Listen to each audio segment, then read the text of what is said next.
लक्ष द्यायचं आहे. उपस्थित सर्वांना नमस्कार. निसर्ग हाच श्रेष्ठ गुरु या अर्थानं आज आपण अतिशय सुंदर अशा एका निसर्गरम्य अशा परिसरामध्ये या ठिकाणी आलेलो आहे. त्याचं कारण आपल्याला माहिती आहे.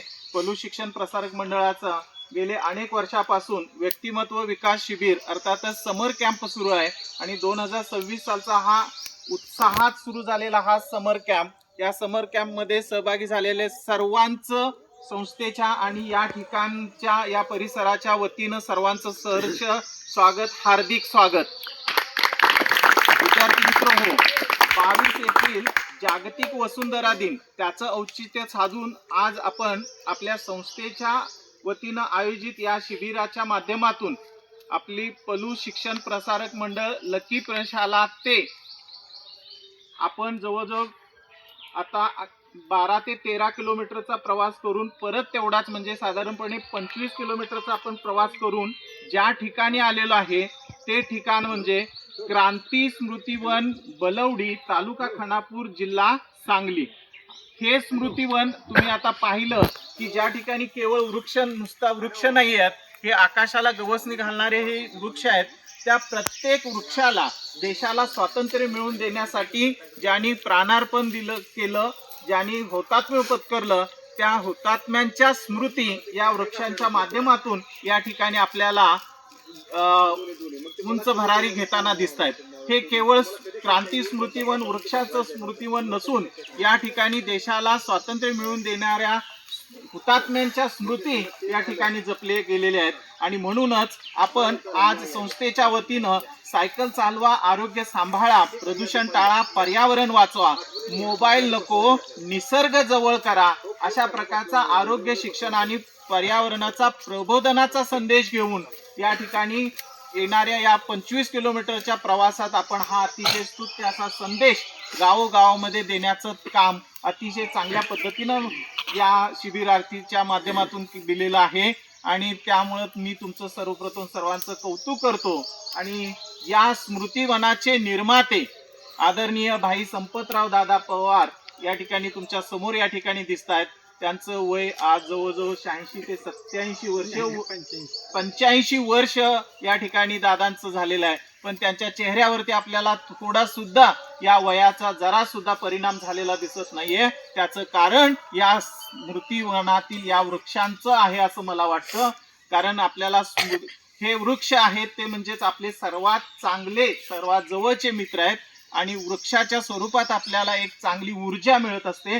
त्याचं गमक कदाचित त्याच्यामध्ये असावं. याच्याच बाजूला या ठिकाणी बळीराजा धरण आहे की जे लोकसहभागातून झालेलं महाराष्ट्रातलं पहिलं असं हे बळीराजा धरण आहे. येराळा नदीच्या या काठावरती आपण या ठिकाणी उभा आहोत. असं हे व्यक्तिमत्व ज्यांनी हे क्रांती स्मृतिवन या ठिकाणी उभारलं, त्यांचं आमच्या संस्थेच्या आणि या शिबिराच्या माध्यमातून सर्वप्रथम त्यांचं या ठिकाणी शाल, श्रीफळ आणि पुस्तक आणि हा आमच्या संस्थेचा संदेश देणारं पत्रक देऊन त्यांचा या ठिकाणी यथोचित स्वागत आणि सत्कार करण्याची मी विनंती या शिबिराचे जे प्रमुख आणि आपल्या सर्वांचे जे काही हे मार्गदर्शक आहेत ते जितेंद्र पाटील सर, त्यांना मी विनंती करतो की दादांचा त्यांनी या ठिकाणी यथोचित सन्मान करावा.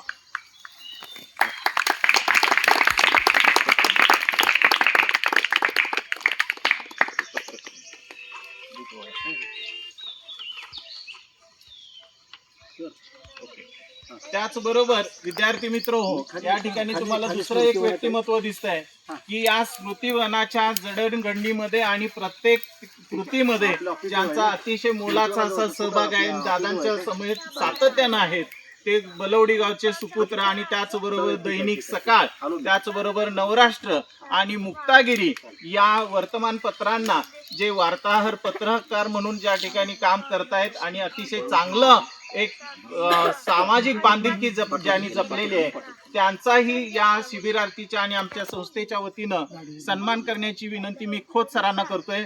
दीपक पवार सरांचा त्यांनी पुस्तक देऊन या ठिकाणी सन्मान करावा अशी विनंती करतोय.